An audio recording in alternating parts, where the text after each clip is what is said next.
শেষ মুহূর্তের প্রস্তুতি সেরে ফেলেছে বাংলাদেশ দল।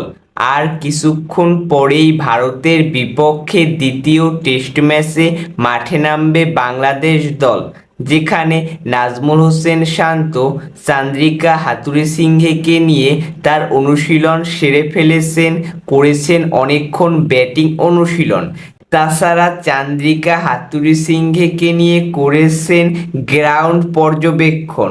সাকিব আল হাসানও অনেকক্ষণ যাবৎ ব্যাটিং, ফিল্ডিং এবং বোলিং প্র্যাকটিস করেছে। সাকিব আল হাসানের উত্তরসূরি মেহেদী হাসান মিরাজও অনেকক্ষণ যাবৎ বোলিং এবং ব্যাটিং প্র্যাকটিস করেছে।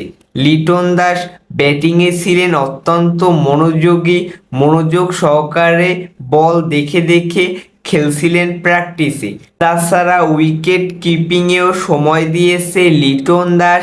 মুশফিকুর রহিমও ব্যাটিং অনুশীলন করেছে। আমরা দেখেছি যে মুশফিকুর রহিম ভারতের সাথে 2 ইনিংসেই ব্যর্থ ছিল। পাকিস্তানের সাথে মুশফিকুর রহিম যেরকম পারফরমেন্স করেছে, ভারতের সাথে সেরকম পারফরমেন্স করতে পারেনি।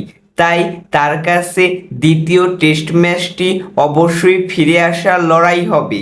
তাছাড়া জাকির হাসানও প্র্যাকটিস করেছে অনেকক্ষণ। তো আমরা আশাবাদী যে বাংলাদেশ দল ভারতের সাথে ভালো পারফরমেন্স করবে এবং দ্বিতীয় টেস্ট ম্যাচে ভারতকে হারাবে। কানপুরে লিখবে বাংলাদেশ দল নতুন ইতিহাস।